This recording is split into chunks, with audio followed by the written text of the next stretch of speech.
Hi, my name is Todd McCree. I own Great Escape Nursery. I got into the nursery business in 2015. So I've actually been selling for 3 years now. I am licensed in 2 states, and I'll get into a little bit more into that in a moment. Being a nurseryman is not my primary job. I'm actually a network engineer. I work for a large company, and I work Monday through Friday, 40, 50 hours a week, whatever it takes. And the nursery stuff comes in the evenings and on weekends. So I have a love for plants. That's what got me into it. I got into permaculture primarily through this group here, and I quickly learned that unique edible plants are expensive. And I took some courses and realized that I wanted to buy one plant and propagate and grow many, which kind of got me into this. And then it's like, hey, if I can make a little money until I get these swales fully up and running and I can actually plant into them, then what the heck, let's go with it. So let me talk about the training real quick. I actually took my first training course in probably 2012 or 2013. It was called Backyard Cash Machine by Mike McGroarty. He's a big name out there.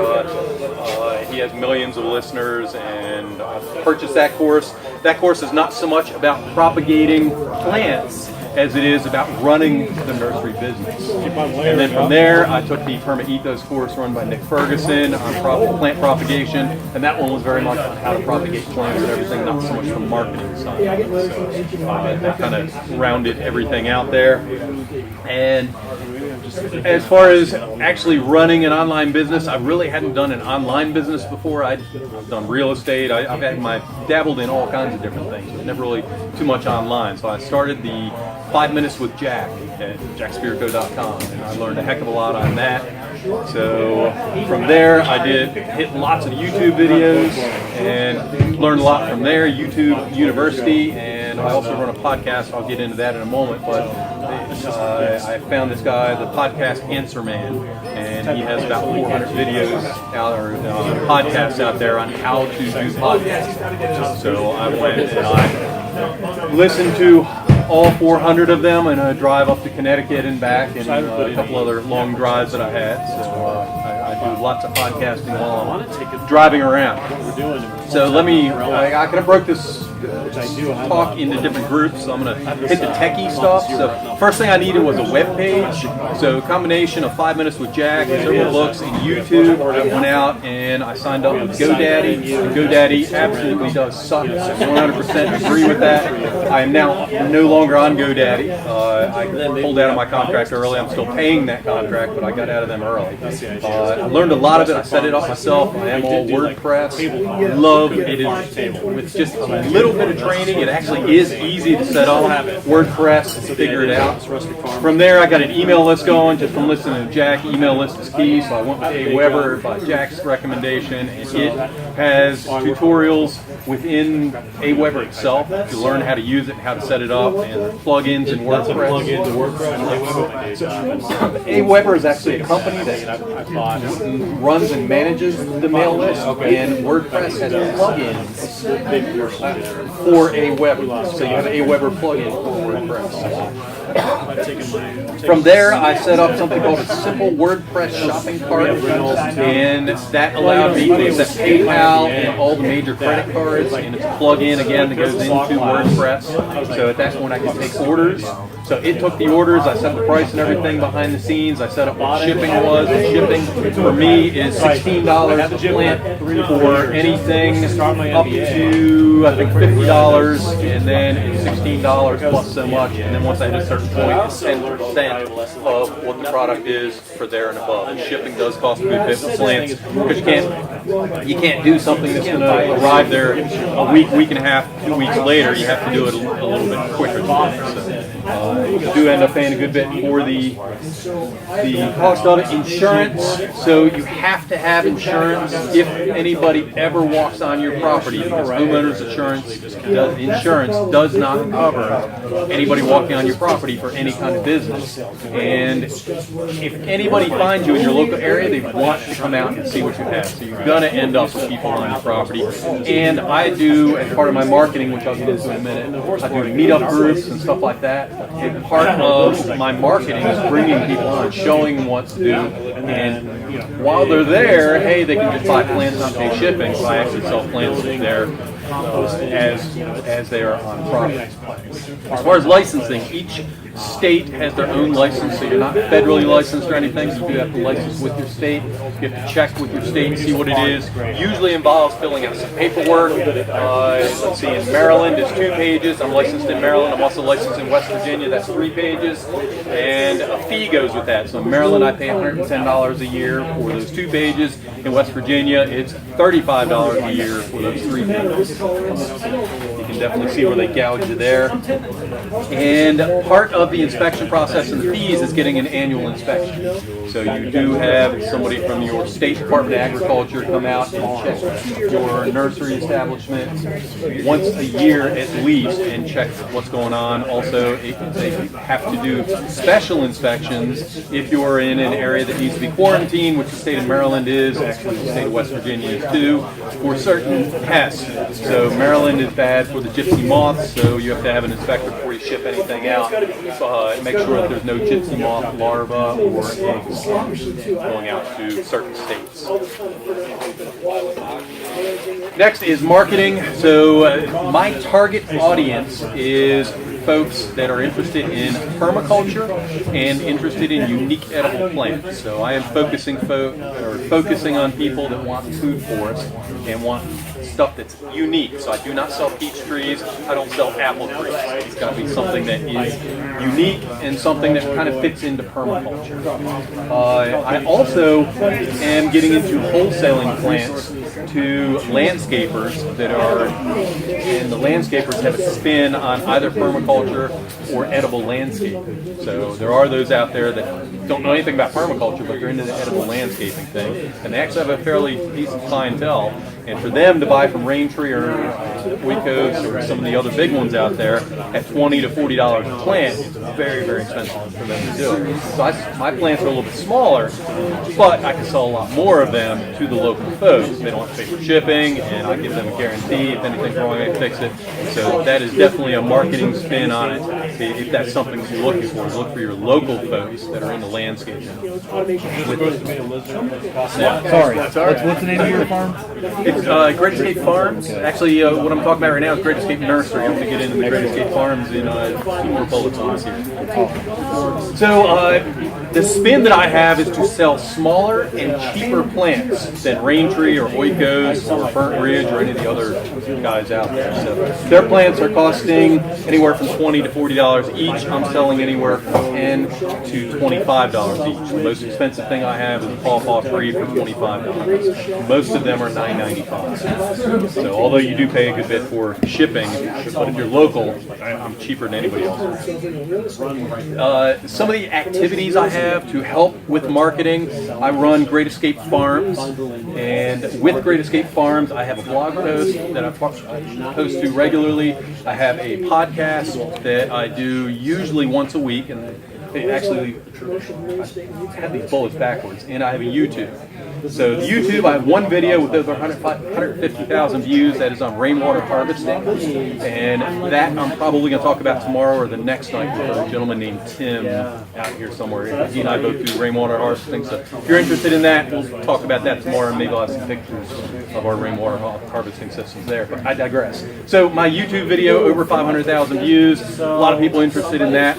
What I usually do is I'm videoing stuff that I'm doing on the homestead, and then I do a blog post about it, and then once a week I read my blog post on a podcast. So that same subject, it kind of covers all the different media out there, to different folks, because there are people that only do podcasts, they don't do YouTube. There's folks that only do YouTube, so I catch a lot of people that way. As far as what I cover, I am not, this evening I'm not going to talk about how to propagate plants. I'm talking more the business aspect. If you want to learn how to propagate plants, so with me, I'll give you, if you're interested, I will have some business cards. I do have it right here. There's some business cards. You can go out to my YouTube. I talk about how to propagate all kinds of different plants, so gummies and pawpaws and all different things. I talk about seed stratification. That's all free. That's on my YouTube. I have blog posts on it. So that's out there. That's free. A lot of that is just to again, drive sales. Like people that subscribe to it. Some people are interested in it. Other people, they just want to see how I'm doing it, but they just assume purchase it from me or from somebody else. So that drives a lot of sales there. Where are you out of? I am out of the state of Maryland and the state of West Virginia. So you're not local? I am not local. But I can ship anywhere in the U.S. Okay, you can ship. I can ship to most places in the U.S. Okay, I was like, if you're right around here. No, I'm not right around here. Okay. So as far as cost, it cost me $3 per plant, not counting labor, to grow a plant that's going to ship out. It doesn't matter whether it is a $25 pawpaw tree or a $9.95 gumi plant that I'm selling. It costs $3 for that plant. What that $3 is, that's the cost for the pot, that is the cost for the soil that's in, that is the cost for the rooting hormone, that is a percentage of the insurance, it is a percentage of all the different website fees and everything else. So it's about $3 a plant to raise it. I am selling for $10 to $25 a plant. Again, the competition is $20 to $40 for the same plants in that range. I actually could be profitable next year. So I'm in my third year. I actually could be profitable. So far, everything's been a loss, but I've been doing a lot of investment, making beds, doing the mist irrigation system, doing a lot of things. And again, I have a full-time job. I'm not all that tight with the budget. If I see something I want, I spend it. If nothing else, it's a tax break.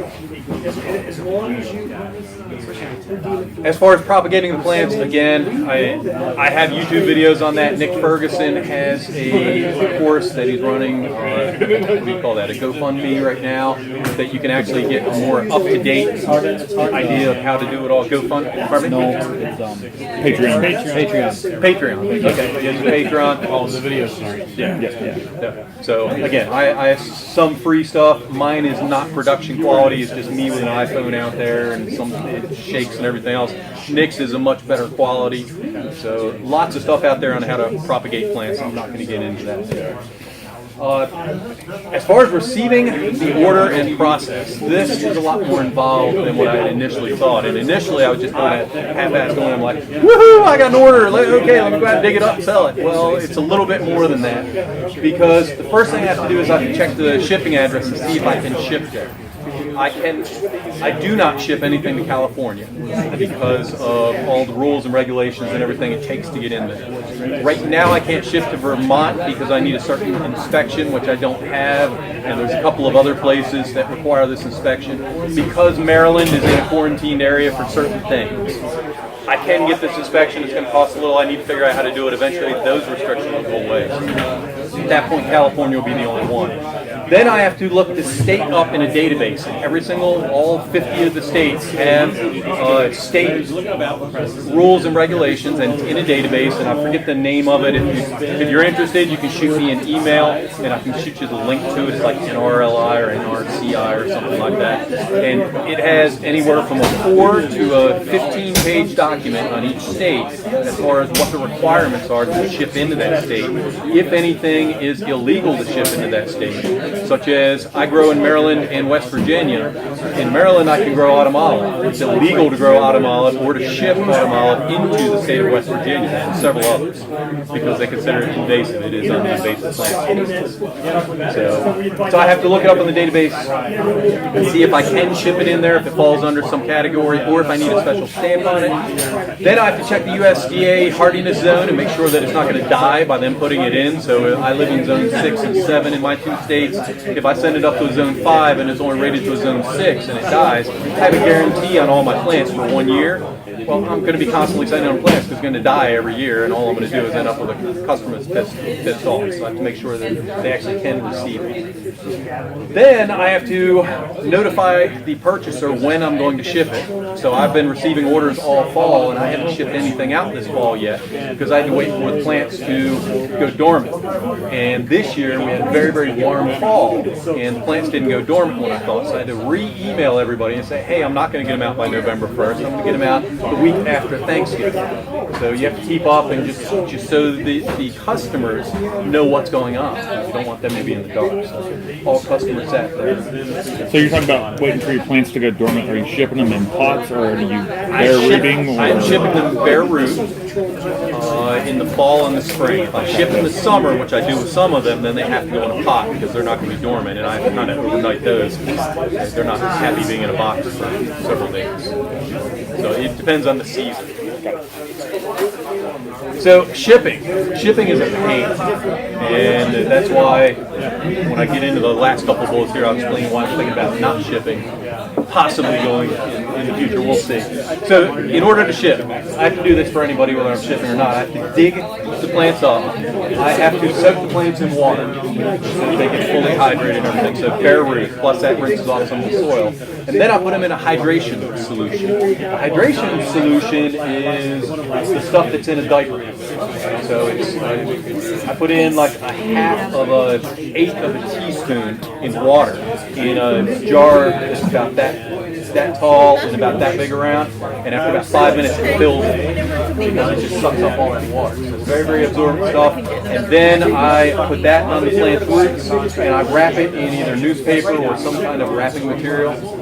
Then I have to box it and pack it up, and then I have to travel to the UPS store. I have to deal with them. I have to put in the address. I have to do everything there, and then I get the shipping number. I have to come back home. I have to notify the customer that they're on the way and put the tracking number in. Then I have to go into PayPal and close it out with PayPal. So shipping is really, really How far of a drive is it's it? a pain in the butt for a single person operation to do it. How far of a drive is it for you to go to the UPS store? It's about 5 or 6 miles. With traffic, it can be 15, 20 minutes. Okay, so that's where your big time crunch is. That's a big time crunch. I only ship on Mondays because I don't want it to sit in a UPS truck out in the sun over the weekend or something like that. So that way I know that it's going to, I can ship anywhere in the U.S. and it will get there before Friday. So I don't have an issue with that. So, I also don't ship to Alaska and Hawaii along with California because they have special issues with them, with Alaska and Hawaii. Let's see. Tag your website and throw up hashtag TSP, put it on Facebook. Oh, there you go. Well, thank you. So, reality, I am looking into just selling wholesale and landscapers and permaculture designers locally. I sold 70% of my overall inventory this year to 2 people. One was a permaculturist and the other one was a landscaper. And I mean, that was just awesome.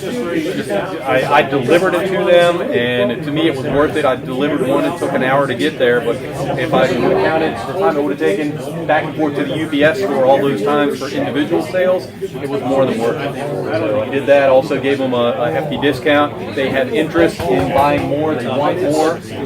So in my opinion, that is the way to go.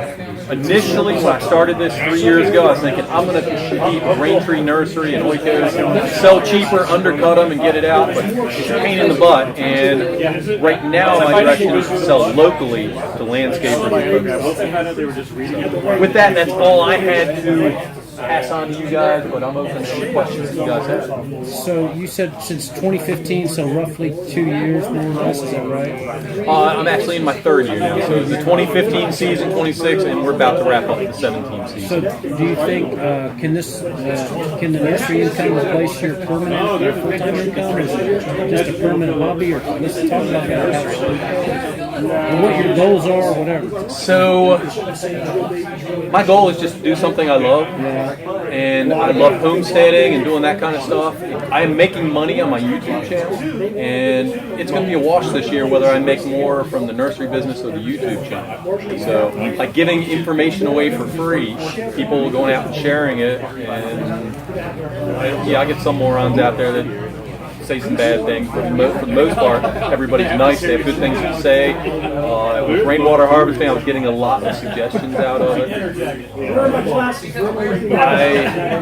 I've also been doing some speaking about rainwater harvesting, about permaculture. I've done introduction to permaculture classes. I've done nursery propagation courses. I've helped people set up a mist irrigation bed.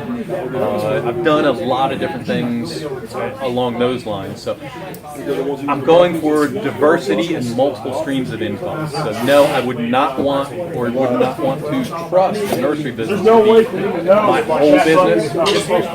In 3 years, I've had 3 totally different years in the way the plants grew. And sometimes I've had certain things that we got to freeze too early on before they were rooted enough and killed out a certain species of plant. I wouldn't want to rely on 10 or 20,000 plants to have that happen. But the multiple different income streams, yeah, I could definitely do that. Did you have to put a lot of money into the infrastructure up front, like a greenhouse? And I do not have a greenhouse. So if you take any of the plant propagation courses or check mine out, what I have is a 4-foot by 8-foot bed, and this is my half-acre residence in suburbia, 4-foot by 8-foot bed. Somebody had play sand, children's play sand, and they were getting rid of it, so I got that off of Craigslist for free. Put that in the backyard. The mist irrigation system I put together I've done several of them. I can't remember what it was 3 years ago. I've done several of them this summer for other people, and again, I have that on YouTube how to set those up. And it was about $180 to set that up. So full everything. The computer programming piece, all parts of it. So about $180. So I have about $200 counting the wood frame around it invested. And then the water that it takes. The most expensive thing is to go out and get your initial bushes, shrubs, whatever you're trying to propagate, because you have to get the initial. So those I went to Rain Tree and Oikos and everything, and I'm still buying $500 to $1,000 in plants a year. And once I have them there, then I propagate. I can put as many as I want in my property, and I can sell extras, get a little spending cash out of it. I have a valid business here. Like I say, next year I will be profitable just in the nursery piece, but I also have the Great Escape Farms piece on YouTube and everything else I'm doing. Eventually, with speaking and some of the other things I'm doing, I could see going into early retirement and doing that. I'll never just sit in a lounge chair and retire. So you can take a blueberry and quote it and then they can learn to the blueberry plant. I am very successful in killing blueberries in the summer. I have a suggestion though. If you live anywhere where the leaves fall off blueberries, do what they call hardwood propagation, because I have about an 80% success rate with hardwood propagation. That's where when there's no leaves on it, you just cut it off, stick it in some sand, and set it aside and come back in the spring. Just like grapes. Yeah. So blueberries, I cannot do summer propagation. I have very low success. I have a very high success with winter propagation. And fruit trees, you're cultivating fruit trees? So fruit trees, I'm actually planting via seed. So I'm doing pawpaws via seed. I just do stratification for those. Stratification is where I put them in. Pardon me? Full-size tree farm? I'm not selling anything this tall. I'm selling little bitty things I can. They're not dwarfs. No. Full-size trees. Yes. Yeah. Yep. I do mostly bushes. I do gumi bushes. I do a lot of different cherry bushes. So I have Nanking and Korean bush cherries. I have Hanson's bush cherry. I have a lot of different types of bush cherries. Okay. I spend thousands of dollars a year on new fruit trees, bushes, shrubs. We have a decent sized operation. I don't know. I thought last year, why the hell am I not trying to propagate these things? Yeah. And then I started looking online, and everything I read is like, oh no, this is like really complicated stuff. It is the easiest thing in all the world. Like growing money on trees. Yeah, but they show grafting, and you have to have certain varieties. And yeah, okay. If you're dealing with trees, yes. So that's why I spend most of my money on fruit. Is that why you grow yours from seed? So I can propagate. I can softwood and hardwood propagate pawpaws, and I can do the same with Illinois everbearing mulberry. I've done both of those. The only thing is, they're grafted on a rootstock for a reason, and a lot of times that's dwarf, sometimes it's hardiness for different zones and everything. And I could probably research it and figure it out, and try to figure out why, but I'll get into grafting and all later. Right now I'm doing the easy thing. For me, it was I wanted a lot of bushes and shrubs, and I went for the quick buck because they're easy to sell, easy to propagate, easy to sell, and they're expensive. You figure if you're doing a tree gill, a plant gill, you put one tree in the center, you end up with 20 or 30 bushes around the edges. Well, that's that 20 or 30 bushes. They cost a whole lot more than that tree. So I'll buy the one tree and then get all the support species. If I can propagate that, the comfrey is easy to propagate. I don't know if you guys have ever done that. I just did. Yeah, I shoved it into the ground. I got it from my neighbor. She gave me a cutting. I put it in sawdust, and I put it into my new raised bed earth garden area. Yep. So in July, I had a full comfrey plant.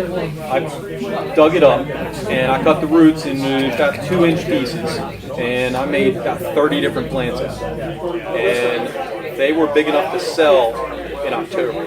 I mean, just from July to October, those things are so prolific. losses you have out of the 30? I had probably about 10 or 15 losses, and part of that was I wasn't watching it during the summer. I literally just shoved them in a corner and let nature take care of it. Success rate. Pardon me?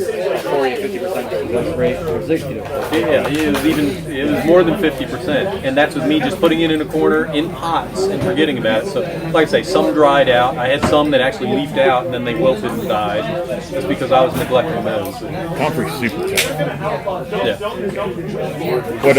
What type of comfrey are you selling? Baki 14. I don't want to deal with anything that has viable seeds. Right. Baki 14 is the Russian variety that I can just. Yeah, that's what we got too.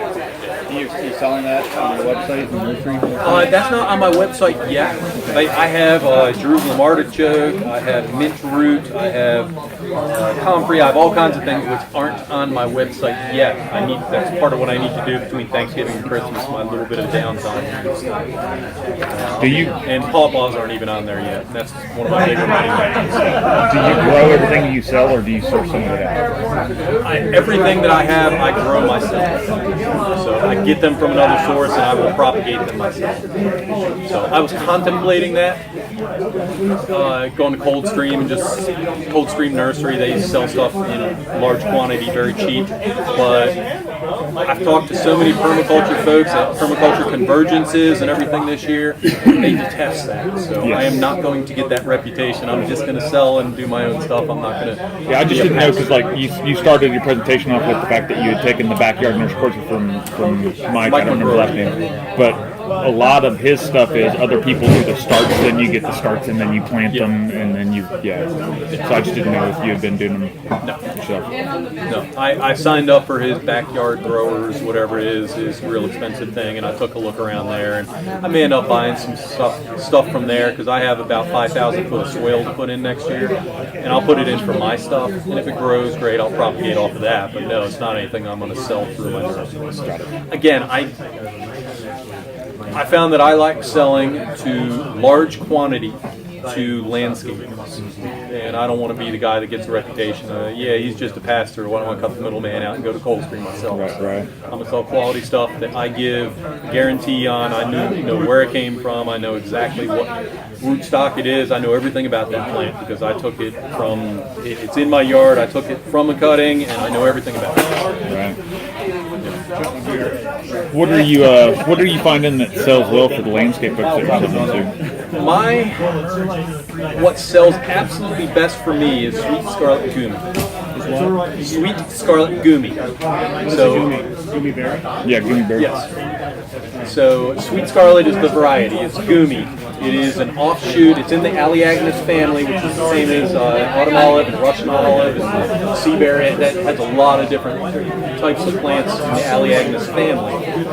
But this it has slightly astringent, but it's very sweet with the astringent taste. The berry is larger than an autumn olive, and people just really seem to like it. And it's a good looking fruit. You'll see what? The only time I've ever heard of bottom olive is on Derek's podcast. I live in the Northwest. So I don't know about bottom olive is out there. Northwest, okay, so Raintree Nursery and Burnt Ridge Nursery are both just north of you up in Washington, and they both sell autumn olives. They will grow in your area. Autumn olive will grow anywhere in the U.S. Yeah, what I don't know is if they're allowed to send them to. Oh yeah, Because they're invasive. they have a lot of restrictions. So you buy them, bring them there yourself. Right. You just don't get Plenty of other stuff around it. Not so that they I could recognize recommend that, but It's okay. it has happened before, you know. Mint is the invasive. Like we get mint. Blackberries grow like jingles. Mint. You just get one little mint just landing on our property. Any other questions? I'm around all week. Hit me up if you guys have any.